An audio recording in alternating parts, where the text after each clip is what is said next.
start then. Bismillahir Rahmanir Rahim. Alhamdulillahi Rabbil Alameen. Wa afdalus salati wa atammu taslim ala Sayyidina Muhammadin Rasulil Kareem wa sahbati min al-abadi wa shafi'il halaki wa ala alihi wa sahbihi ajma'in. Allahumma faqihna fi din wa alimna tawil wa ja'alna min khayrati ummati Sayyidina Muhammadin Rasulil Kareem. Assalamu alaikum wa rahmatullahi wa barakatuh. So, as we do normally, we start off with going through one of the hadith from the 40 hadith of Imam Nawawi. And tonight, we're on the 16th hadith, which is, do not become angry. Bismillah ar-Rahman ar-Rahim. An Abi Hurairah radiyallahu anhu, anna rajulan qala li nabiyyi sallallahu alayhi wa sallama, أوصني قال لا تغضب فردد مرارا قال لا تغضب رواه البخاري. So on the authority of Abu Hurairah, may Allah be pleased with him, a man said to the Prophet sallallahu alaihi wasallam, counsel me. He sallallahu alaihi wasallam said, restrain your anger. The man repeated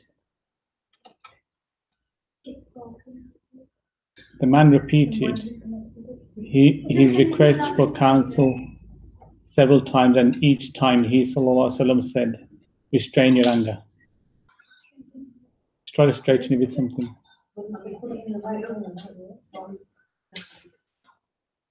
No, that's different one. Yeah, that's one. Should be okay.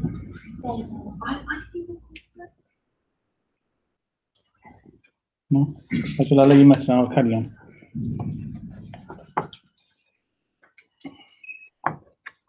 Okay, there you go.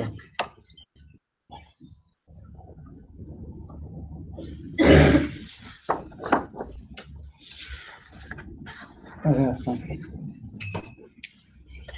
Okay, so in the hadith talks about anger. Now, one of the ways is this is kind of translated sometimes in the hadith is that when the man came to the Prophet ﷺ, the Prophet ﷺ said, do not get angry. Probably it's not brought the best of translation to say, do not get angry. Restrain your anger is better, because anger is human nature, obviously. It's about how you deal with that. And I think that's the important part here. The Prophet ﷺ said, don't get angry, and paradise is yours. Obviously, we all want paradise. So when he said restrain your anger, does it mean never get angry? You know, what type of anger is it? Don't make anger your default position. So these are the kind of questions you should be asking yourself. It's about don't make anger your default position. Learn how to restrain your anger, control your anger. How to, a person get angry. Everyone has these buttons that someone hits a button and you get angry. But how do you react from that? The two things that you need to think about is what do you get angry about, and why do you, and what do you do about it? Okay, and those are the two main questions that you need to be asking. The perfect example when it comes to anger, and a good example is even when we kind of covered this, and in throughout one of my studies, some of the stuff that's mentioned is about Sayyidina Umar. May Allah be pleased with him, the second Khalifa. Sayyidina Umar was an angry man. Okay, and if you look at Sayyidina Umar, there was he had a big temper, and the temper got set off by injustice. That was the thing. So something sets off your temper. So anger is about injustice. And I think recently my teacher, I think, gave the same example when he was in one of the classes. We kind of covered it before as well, but he gave a similar example to it. He used Sayyidina Umar, and I think it's relates well to this hadith as well. So Sayyidina Umar would get angry, but the question is, what was the reason of him getting angry?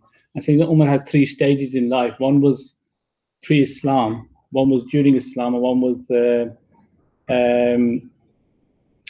when he became a Khalifa. And pre-Islam, obviously, when he would get angry thinking some injustice is being taking place.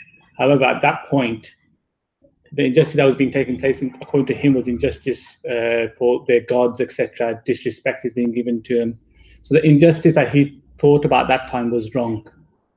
But then during Islam, that's when the Prophet ﷺ would kind of control him. And there's many hadiths that come about when Sayyidina Umar would pull out his sword, ready to pull out his sword and cut off someone's head. There's numerous. Someone would just say something to the Prophet ﷺ, and straight away Umar would go for his sword, and the Prophet ﷺ would calm him down. When Sayyidina Umar came into Islam, the Prophet ﷺ told him not to change himself.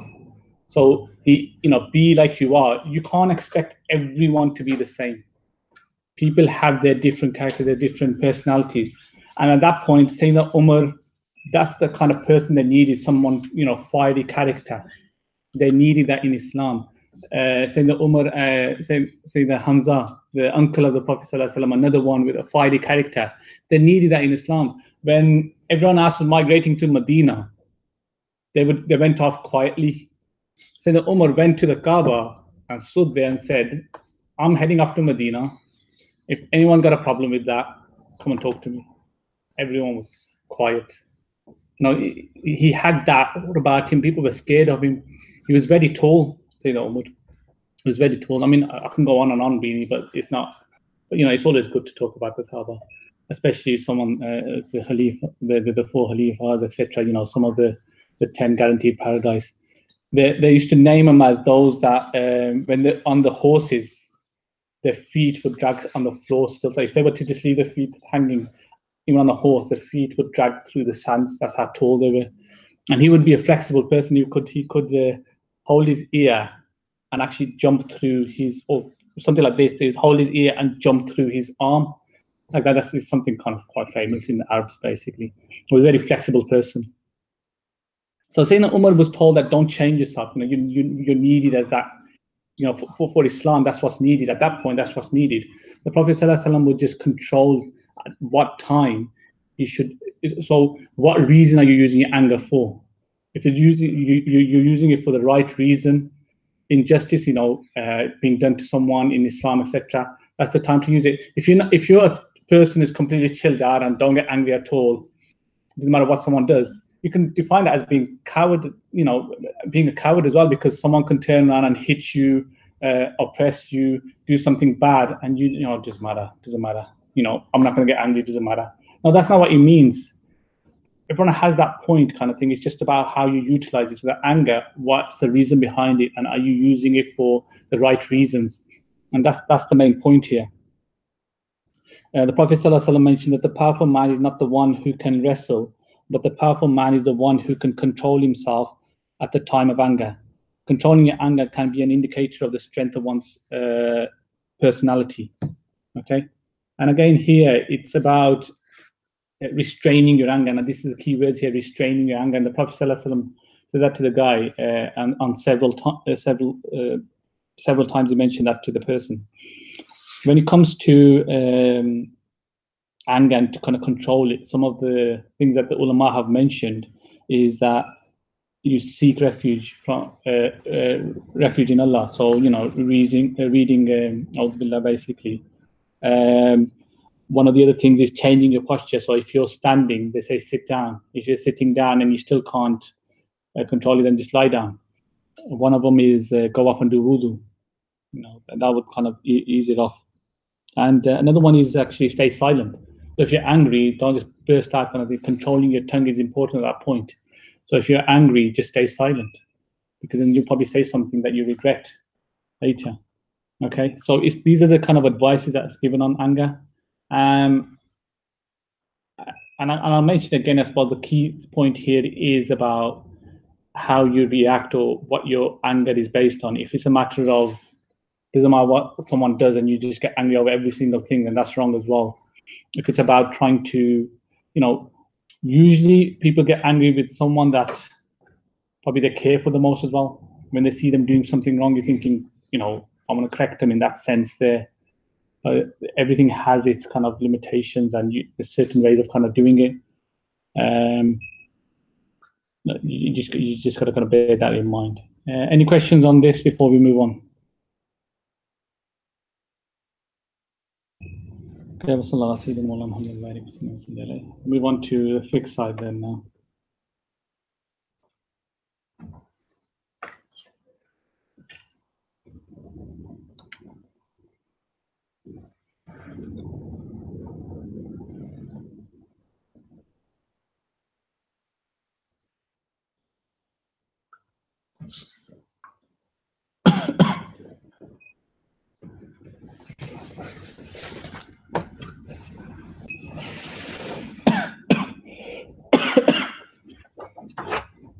Bismillahirrahmanirrahim. So last week we started off on fasting, okay? And really all we covered was the kind of spiritual aspect of fasting, with the definition, defining what fasting is. And I mentioned that fasting, the key to fasting is to abstain. And the kind of, the title I've given here is disciplining the soul, and that's what fasting is. Fasting isn't not eating and drinking. That's not what fasting is, okay? Fasting is, I mean, not eating and drinking is actually an action that you're taking. But the main thing you're doing here is fulfilling the command of Allah. So someone says to you, okay, you want something to eat? No. Why not? Because I'm fasting. Well, what's that? I can't eat and drink. Why is that? Because I've been commanded by Allah subhanahu wa ta'ala. So that's what the worship element is, that you're fulfilling a command given to you by Allah subhanahu wa ta'ala. The worship element isn't the fact that you're not eating and drinking. The fact that you're not eating and drinking for the sake of Allah subhanahu wa ta'ala, that's the worship part. So remember when I stressed this so many times, because we're going to cover some examples today, inshallah, about fasting, and I'm going to turn around and tell you that this breaks the fast and this doesn't break the fast. And you're going to be thinking in your mind, but that's an action, why is this? The key here is obedience to Allah subhanahu wa ta'ala. That's the key. The obedience is the important part, okay? Not the actions itself. I mean, when we covered intention last week as well. So you can turn around and do a valid action, but your intention is completely different. So you've got this inward and outward aspect, yeah, the spiritual aspect and the outward aspect. And some of the good examples that are given is based on, let's give an example of a tree. Who kind of covered climbing a tree? You know, when you're climbing a tree and if there's leaves all over the branches and you find one branch that has not got leaves on, what does that mean? That means that branch is dead. So you got to be careful that you don't step on that branch, because it won't hold your weight. What's happened, that's inside. So when something gets rotten, it gets rotten from the inside. That's when we talk about inwardly. So outwardly, everything seems fine. Outwardly, you're doing an action, valid action. You're praying as it is. You're not eating and drinking as it is. But inwardly, you're completely rotten. Okay? But at the same time, you can't do the opposite. You can't turn around and just do everything inside. You know what? I love Allah subhanahu wa ta'ala. You know, I love the Prophet sallallahu alaihi wasallam. So I don't need to fast. I don't need to pray. So you haven't got, you basically point towards too much of the inside and got nothing on the outside. And what's that? That's the bark of the tree has been removed. And when the bark of the tree is removed, what's happened? It exposes the branch. It's got nothing to protect it. The same with us. We've got all over our body, what have we got? We've got skin. If we take the skin off, what's going to expose? Our internal organs are going to be exposed. And that what's going to happen? That harm can be done to those organs. So the skin, the outward, is protecting the inside. So you need both. You need the inward action and you need the outward action, both together, to make it a success. Okay, and we take this for fasting as well. When we talk about fasting, it's the key is what you're doing and why you're doing it. If basically throughout it is like just complaining of, you know, this I can't do this. I can't stop. You know, I have to eat something. What's happening here? You're not kind of going about it the right way, are you? It's good, you know, when you have that hunger that hits you. I'm feeling hungry, but I can't eat. Why can't I eat? Because I'm fasting. That's the worship part. And that's the important part, the worship part and all that. Okay, that's the key. So we covered all that. We covered the different types of fasts. I remember again when we talk about the rulings relating to any action, any worship that we do. We put it into certain legal categories. And what does that mean in layman terms? So how do we understand that? So when someone turns around and says, oh, fard, wajib, sunnah, haram, you know, makruh, what does all this mean? You know, let's put it into two terms.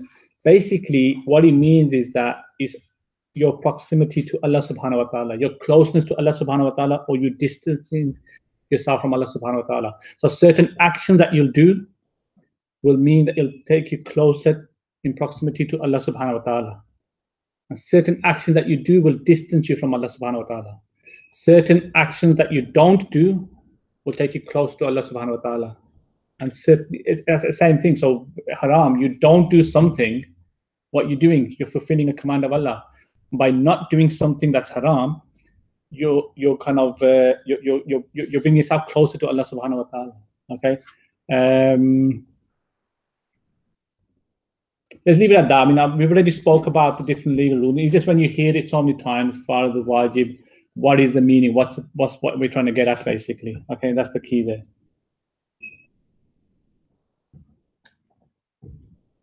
Okay, we covered all this.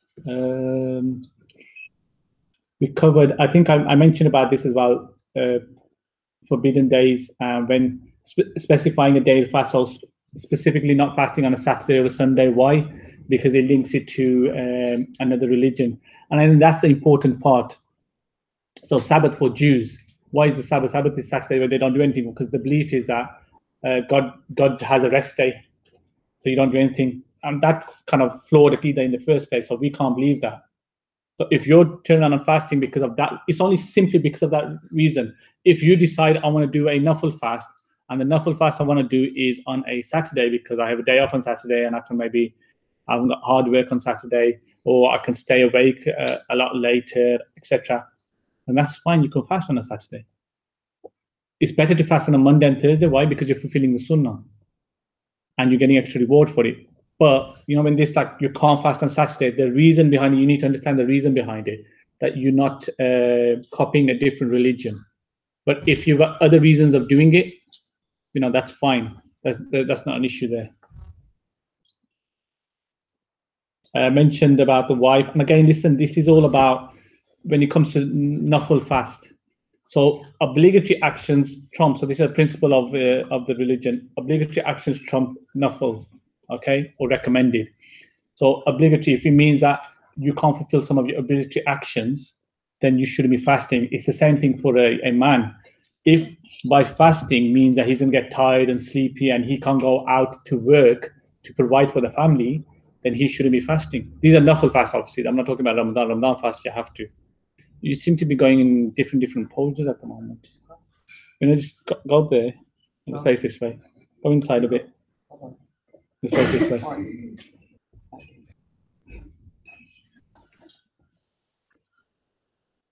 Okay.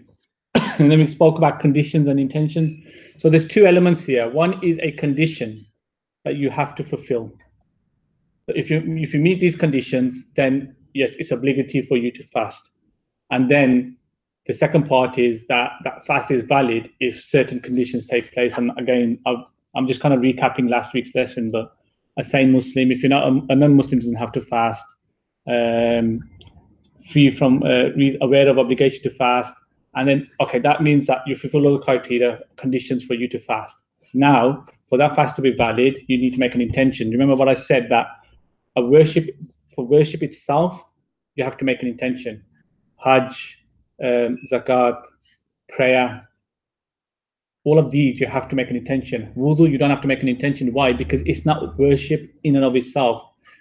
Wudu is something, it's a precondition to what? Do worship. Okay? Abstain from that which breaks fast, all from dawn to dusk. Intention, I mentioned that. Intention is in the heart, although you should say it verbally. Because I've had so many of these questions that come to me. Especially when it's nafil fast. Oh, what niyat shall I read for the nafil fast? Intention is in the heart. You can read any kind of niyat, that's fine. Saying it with the tongue is following the sunnah, and that kind of strengthens it. So then you don't have any doubt in your mind, and then that's what's important. And your reward obviously is based on your intention. There's one thing I forgot to add. 6 days in Shawwal that I mentioned. Those are sunnah, the 6 days of Shawwal, fasting the 6 days of Shawwal. So ladies who have missed any fast in Ramadan, they can make joint intention. So they can do the Qada fast and the fast of the 6 days of Shawwal. So they can make a joint intention.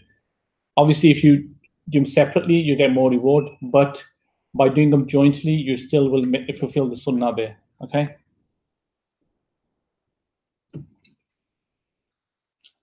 Covered this, don't worry about this. Time of intention. Okay, this is where we got to now.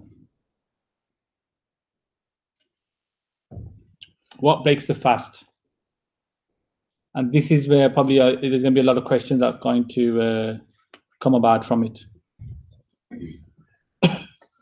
So there are 5 considerations that need to be fulfilled in order for an event to break the fast.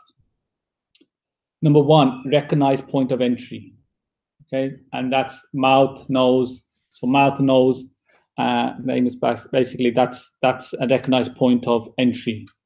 Or one of the other ones is a direct wound to your stomach, but look, that's probably not going to happen nowadays. So if you had a direct wound to your stomach and somehow water goes through or whatever it is, that's known as a direct point of entry as well, a recognized point of entry. Number 2 is the recognized destination, which is the body. And I'll put their brain, but excuse me. My teachers, they don't follow that position in that sense that the brain is actually part of that. Okay, it's the stomach. The main thing is the stomach, that anything comes to the stomach. Number 3 is recognize complete entry, i.e. putting a grape on a string, putting it down and pulling it back out. Obviously, that's kind of not really, it has to complete entry into the stomach kind of thing. All right. Number 4, recognize circumstances of entry. And this is what we talk about, not consumed forgetfully. So something that is not consumed forgetfully. And we're going to cover this, obviously, I'm going to go in a bit more detail, but I'm just trying to get off these 5 points. You need to consider these 5 points because these 5 points are important. And then the principles, because these 5 points, and when we talk about other stuff, you can refer back to these 5 points as well, okay? And number 5 is a recognized substance, not disintegrated substance, indistinguishable from saliva. So anything with a body or a taste. That's the important part. Anything with a body or a taste, okay? So those are the 5 considerations you have to have for breaking a fast. Now you got the aspect of how a fast is broken for what reasons behind it. There's 3 considerations here. One is to break a fast deliberately. Okay, you break a fast deliberately. If you've done this, your fast is broken. If you've done this, your fast is broken, and you're sinful. And you have to make a qada of that fast, and expiation, kafara, may be required. We'll cover kafara a bit later, just remember that. That's if you've broken a fast deliberately.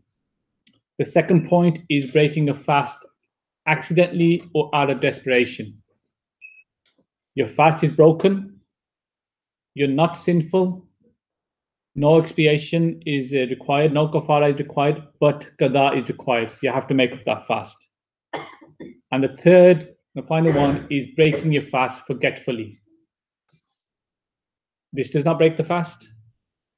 It's not sinful, no kafara, no qada required. You understand those 3 points? Those are 3 important points. So,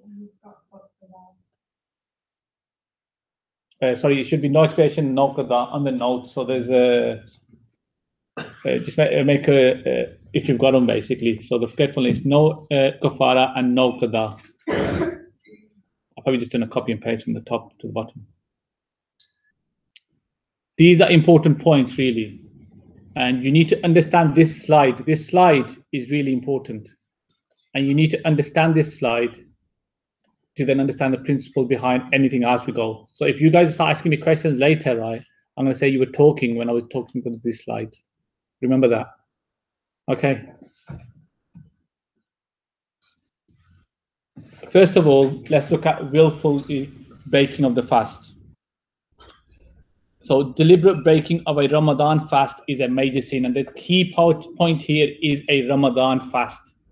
And that's the kind of sanctity and the importance and the blessing of Ramadan itself. So this applies for Ramadan fast. Because of the great blessedness obviously of the month, done by an action that directly contravenes the meaning of fasting. Okay? An example is marital relation, which is complete intercourse. Eating or drinking a substance that is either nourishing or enjoyable. That's the important part there. Eating or drinking that is nourishable, yeah, and enjoyable. And remember those two, because when I give some examples later, then that's what you need to understand: nourishable or enjoyable. Those are the two things. If you break fast, some sins require a specific act of expiation, kafara. So there's a certain way of divorce that the class that requires a kafara. There's manslaughter requires kafara, and this is probably another one as well. For breaking a fast in Ramadan requires kafara. Okay, as well as seeking forgiveness. Obviously, that's the important part. But remember one thing, that saying that Ali mentioned, that one who misses a prescribed Ramadan fast could not make up for it, even if he fasted his entire life. One who misses a prescribed Ramadan fast could not make up for it, even if he fasted his entire life. Now, the important part here is that they could fast, but they didn't. Okay, so obviously, if you can't fast, for ladies, if they're in the haid, that it doesn't apply to them. For someone who could fast and they missed a Ramadan fast, even if you fast throughout your life, you can't make up for that one fast. That's an important part there. Okay. So, what happens if someone thinks that, oh, wait a minute, I hit puberty at the age of 15, but I didn't start fasting until about 20. What do I do then? You know, so kafara, you have to fast for 60 days consecutively. So 60, you've missed 5 years worth. Five times 30. Oh, there's so many days, and then for each day, times that by 60. I want to have that many days in my life. One kafara suffices all the instances of non-performance. And when we talk about someone who started fasting late, all I'm going to say at this point is they need to do a kafara. Okay, if it applies to someone, if they can talk to me separately, and then I will explain what more it is. What about those who miss it because of examination? Exam is not a genuine reason for missing a fast. If anything, actually, I was asked this question, and I said to them, "What better thing than being in state of fasting when giving an exam?"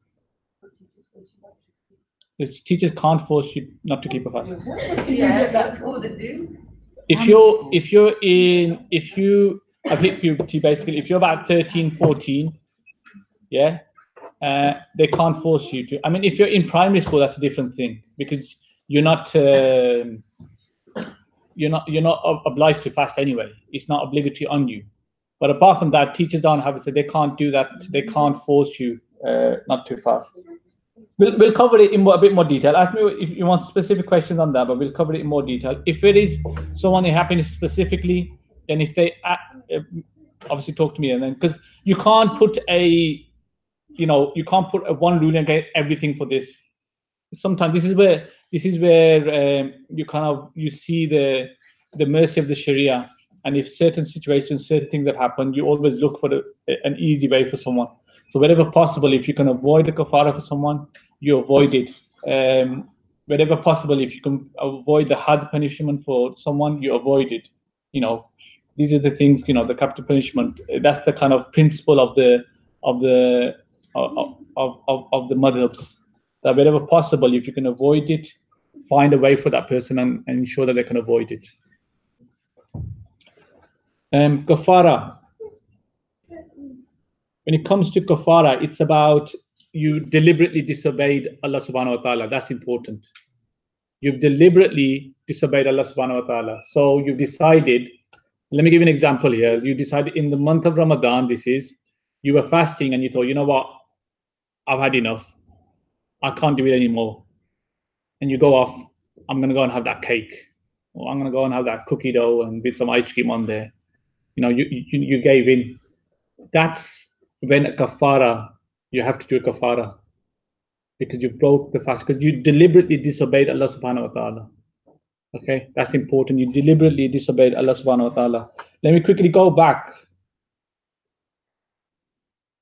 I'm just trying to think. No, actually, I'll cover it later, so that's fine. Don't worry about it. So you deliberately disobeyed Allah subhanahu wa ta'ala, and it's a complete breaking of the fast kind of thing. And it also applies for those that are married, having full intercourse. That is the only other reason for when you have to kafara for that as well. Okay? Qada is accidentally breaking out of desperation or breaking with non-nourishing substances. Kafara. So let's just explain what kafara is. Kafara expiation is freeing a slave established from a sunnah. If unable to do that, then it's fasting 60 days consecutively, excluding days when one is unable, e.g. Eid or someone on the menses, etc. If unable to do that, then it's feeding the equivalent of 60 people 2 meals, or provide the equivalent monetary value to the poor. Now, these are the three kafaras, and they're in that order in the Hanafi madhab. Freeing a slave is not going to be possible now. I'm sorry, but there's no more slaves. So the only next one is fasting consecutively for 60 days. Fasting consecutive for 60 days. The only time you can have a break is if it's for Eid, for men I'm talking about here. If you get ill and you fasted 59 days, you get ill and you decide I can't fast the 60th day, then you're like snakes and ladders when you're on a big snake. You're all the way back to the bottom. You start from zero again, start 1, 2, 3, 4. Okay? So the one advice I would give people is don't break a fast deliberately in the month of Ramadan. Okay? Because I know how weak our people are. What about when you were, like old people, obviously they can't fast. Old people different. We're going to cover that later.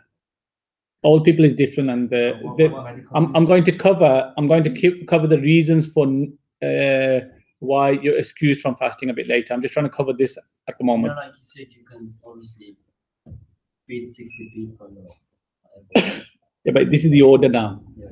So the question has to be is that you can't fast consecutively for 60 days. Then you can feed equivalent of 60 people's 2 meals. So when is it that you can turn around and say that I can't fast 60 days? So if you can fast a full month of Ramadan, why do you can't fast another month? That's the question you need to ask. I know it probably sounds all daunting, but come to it. Each fast, you're going to eat in the morning, you're going to eat at night every day. It's not you're going to stay hungry for 60 days. If you can do it for 1 month, what's to say you can't do it for 2 months? Sorry?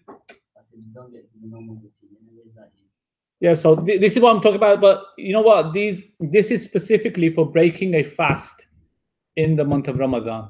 Okay, I need to stress this. If for women, for example, they missed a fast during the month of Ramadan and they're doing their qada fast outside of Ramadan, if they break that qada fast outside Ramadan, you don't have to do kafara. You just have to make that qada fast up again. So this is breaking the fast in Ramadan. The fast of Ramadan in Ramadan. Okay?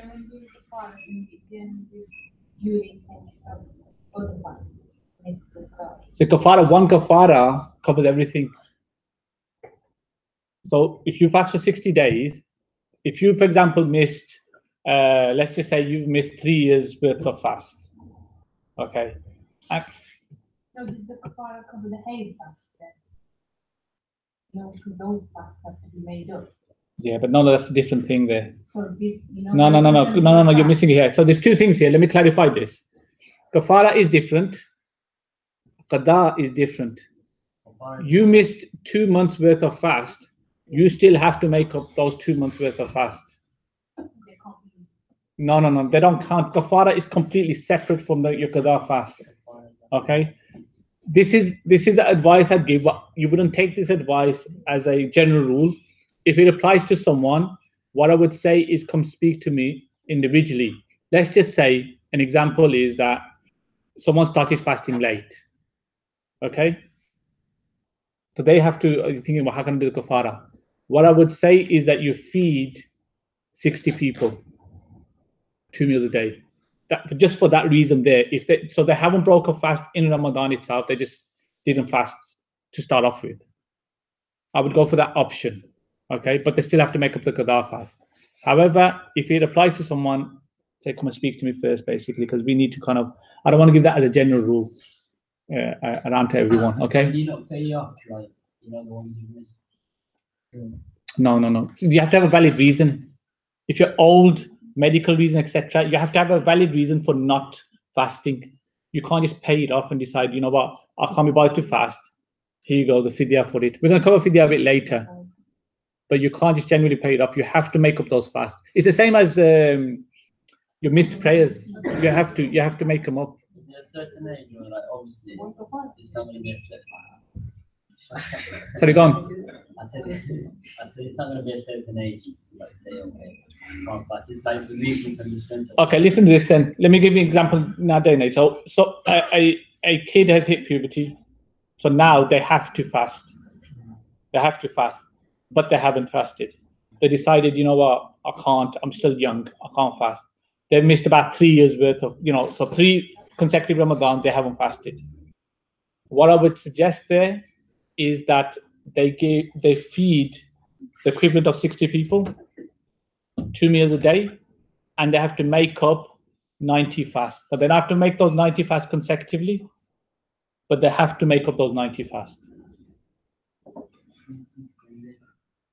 Feed 60, that's your kafara, and then you have to make up 90 fasts. So that doesn't mean that you have to fast them all together. You can do them now and then. You can do them through the winter. In winter, you won't feel them. Winter, you'll get through them. You want nowadays and age, you 6 o'clock, 5:30 is sehri time, and 4, 4:30 is iftari time. It's like that. It's just missing a breakfast, and that's it. You're done.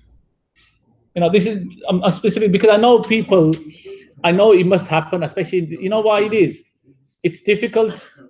It's difficult to get the youngsters to fast, and it's difficult to get the elders not to fast. It should be the other way around, but And is it 64 people or any? 60 people. So you say people. So give it. It's poor, or give them money. No. 60 people. You give 2 meals, but if you want to give money, just give it to the poor. So I think the perfect example here is that our teacher. They're involved in this feeding the homeless, the Prophet hand. Okay, I think it would probably cost about £150. Just give them, here you go, £150. That's the equivalent of feeding 60 people. Yeah, 2 meals a day. Are you going to pay off to just one person? No. You're giving an organization that feeds the homeless, and it costs £150 to feed 60 people 2 meals a day.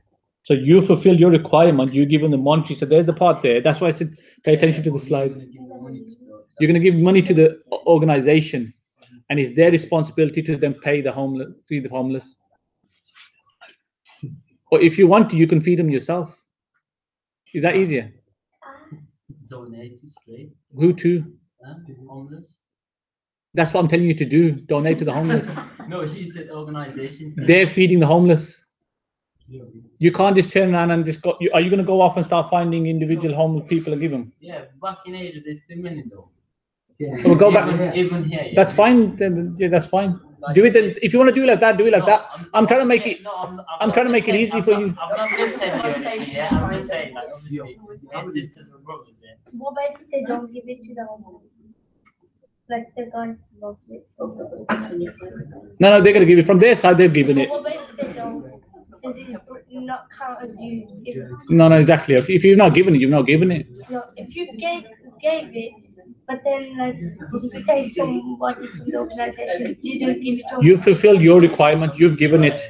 So that's fine. Yeah, you don't need to worry about it. Okay, you're gonna settle down a bit. Any other questions on kafara?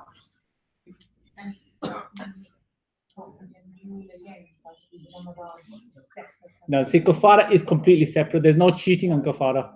Okay, kafara is 60 days. 60 consecutive fasts you have to make. And let me stress again here, this is specifically if you've started a fast of Ramadan, and then you've broke that fast of Ramadan deliberately, not accidentally, deliberately. You've going back to this previous slide. See there? deliberately, so in the top one there, so you started a fast of Ramadan and you deliberately broke that fast. Okay, this is when that 60 days consecutive fast applies. Okay. Any other questions before we move on? Okay. Accident or desperation. So the next part we look at is, remember when I said to you before that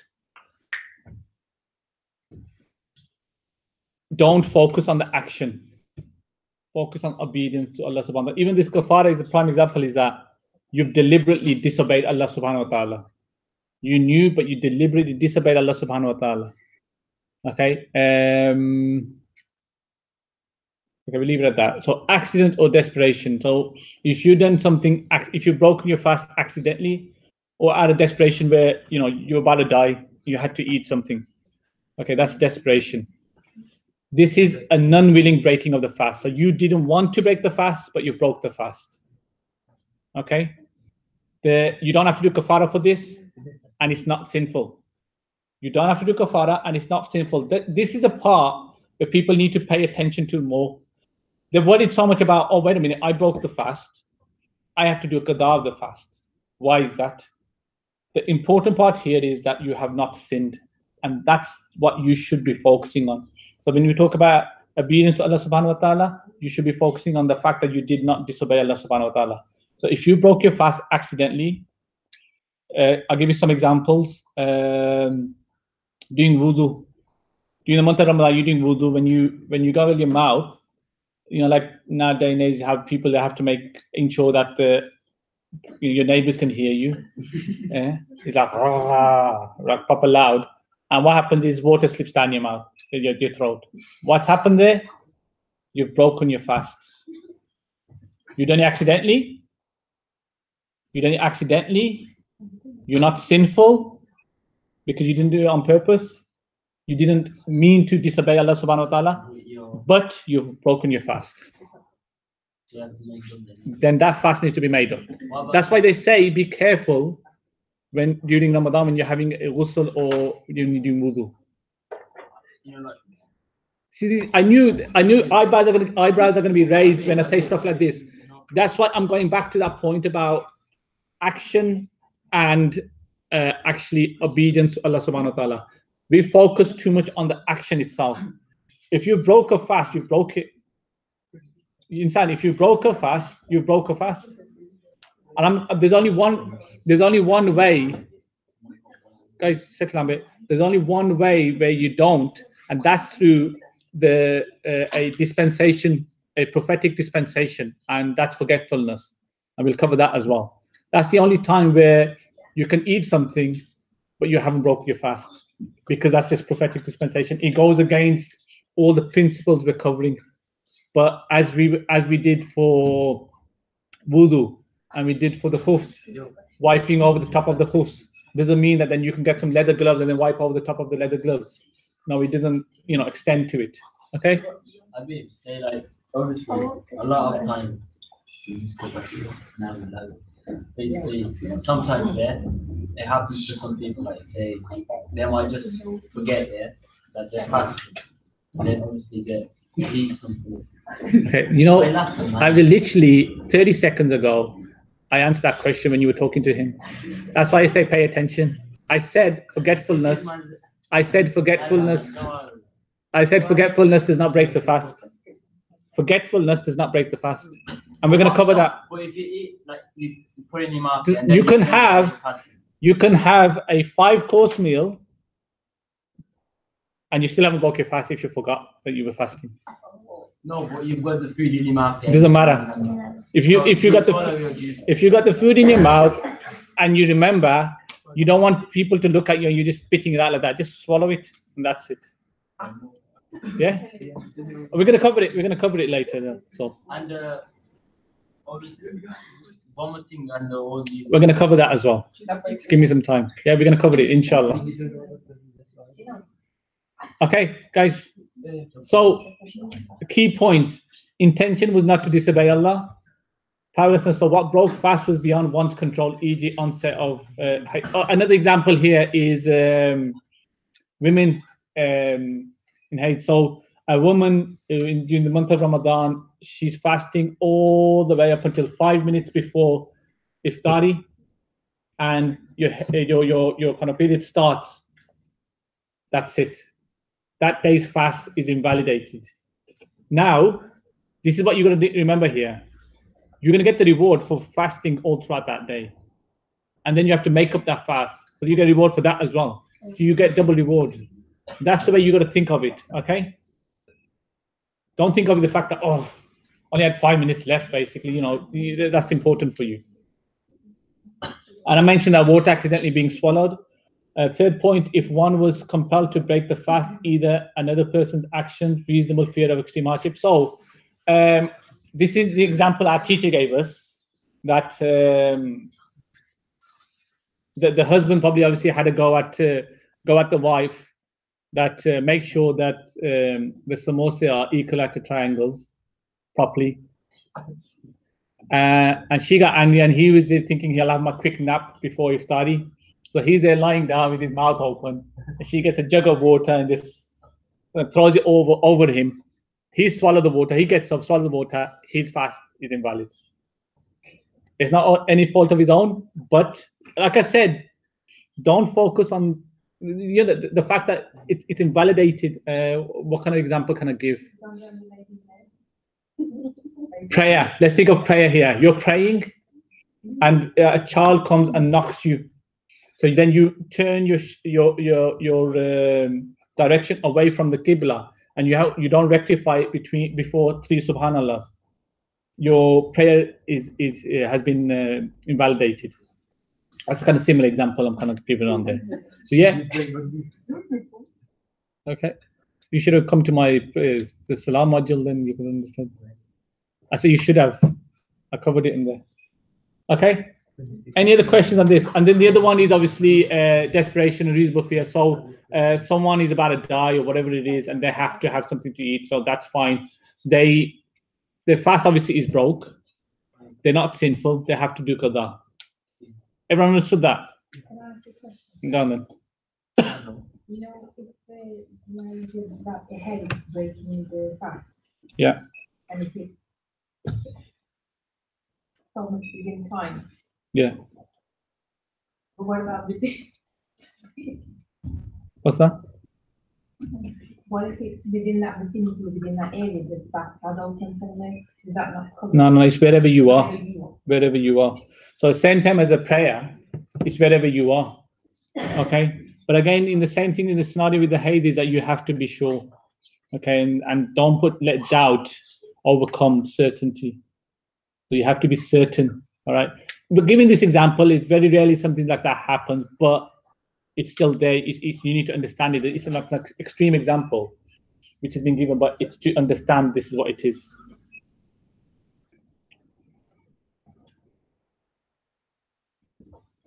Okay, let's talk about what breaks the fast or what doesn't break the fast. So non-nourishing substances.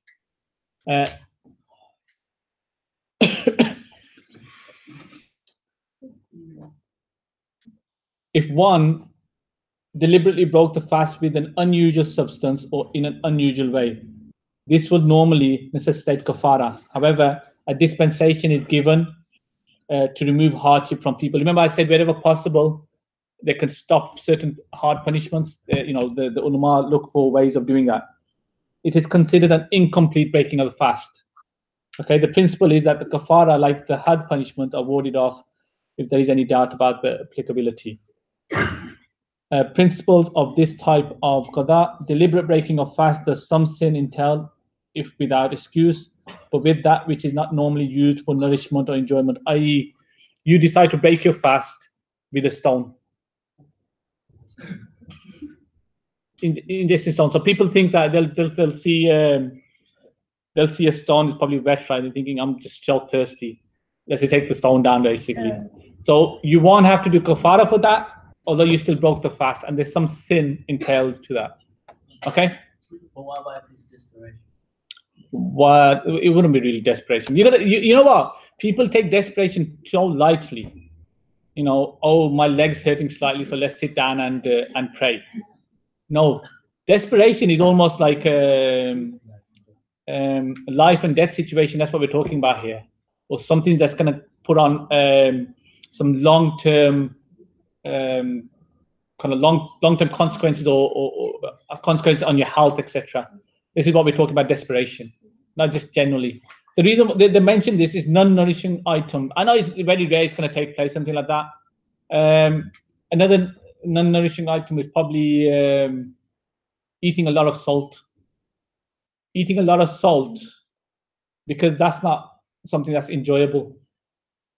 But if you taste a bit of salt, that's enjoyable. That breaks your fast, and that's probably on the. But eating a lot of salt, it's not. What about mothers who are cooking? They have taste in it, like. So the reason behind that, the scholars say that if it means that your husband or the man has is going to basically be annoyed and cause a big issue, then they can taste the food, okay, while they're cooking during the month of Ramadan. What if they're cooking for large gatherings and they want to taste it? You know what? It's a bit of a kind of thing. I would avoid it wherever possible. I would avoid it. It's probably best to avoid it. The reason the ulama scholars give is that, look, it's to cause fitna between a husband and the wife, kind of thing, and you know he's going to complain, I've been fasting all day and look at the rubbish food you make. You know, that's how men aren't they? They're kind of ungrateful. Okay.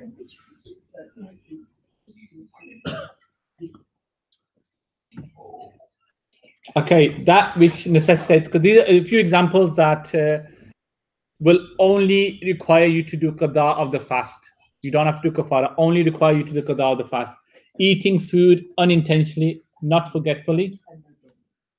Eating food unintentionally. So, I don't know, I'll give you the example of the water, isn't it? Water slipping down. I can't really think of an example where you will unintentionally eat some food, but I don't know, someone threw a pea into your mouth and you swallowed it. Something like that. Yeah? Or you running down the road with your mouth open and a fly enters your mouth. Yeah, you still broke the fast. It's qada only. You still broke the fast. It's qada only. You don't have to do kafara. Accidentally swallowing water, or for example, toothpaste while washing one's mouth. Now, remember, using toothpaste while you're fasting, it's makruh. Okay, but you're not actually going to swallow that as long as you kind of spit it out. But using toothpaste while brushing is makruh. Eating uncooked rice, dough, flour, or small nuts. I don't know about small nuts. That's a bit questionable, but it's in the book of fiqh, the fiqh books. But dough, flour, or uncooked rice, because it's not a nourishing item. It's not, you know, you eat that when it's cooked, not when it's uncooked. So you only require qada. Eating a large amount of salt at one go. Ingesting pebbles, metal, stone, or paper. Sugar, enough sugar. Now, sugar is different, isn't it? It's still tasteful, isn't it? When you eat a lot of salt, how are you going to make your face like? You know, you're not going to enjoy that, are you? You're kind of a bit in the head, but never mind. Swallowing rainwater accidentally. So the thing here is keep your mouth shut when you're fasting, basically. Intentional eating or intercourse after doing so unintentionally. Okay, this is an intentional one, because this is when a person thinks that they broke their fast, but they actually haven't. So what they do is they eat something. So you, for some reason, think you broke your fast. I don't know, you thought you swallowed water, but you haven't. And then what you've done is, you know what, I broke my fast anyway. Let's go and have some cake. You still have to obviously do qada, but you won't have to do kafara in that scenario. That's what point getting at. Opening fast before sunset, thinking Maghrib has entered. That's another important one. So, you know, when I'm always standing downstairs and telling people, hold up, yeah? When someone's kind of, people are kind of rushing, and I said, don't open yet, it's not time. The reason why I say it is that if you open your fast early, then that fast has been invalidated. You have to repeat that fast. Even if you forgetfully, you thought it was the time. That's no excuse. Ignorance is not an excuse. Okay?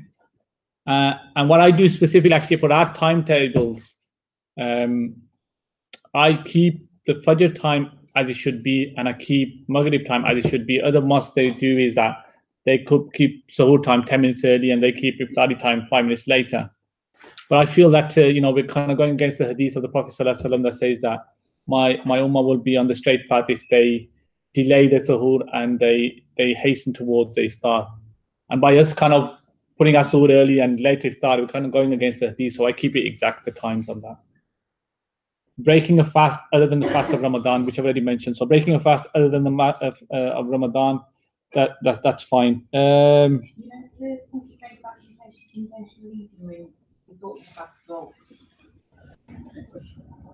Yeah, no, it's a bit of that one. What it is what you understand. The point I'm trying to get across here is that you don't have to do kafara.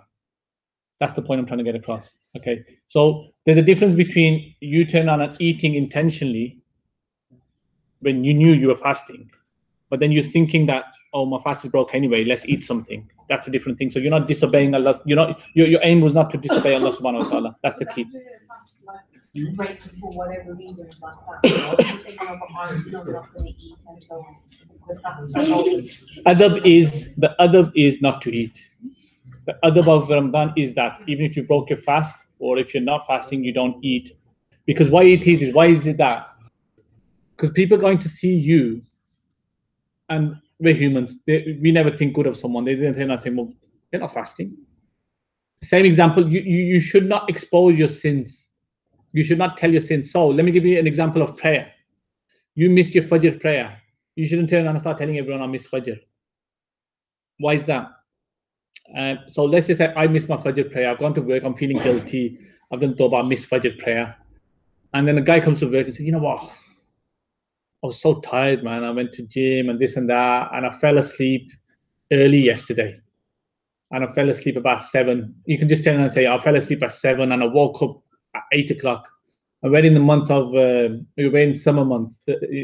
So you know that this guy's missed his Maghrib. This guy's missed his Isha. This guy's missed his Fajr.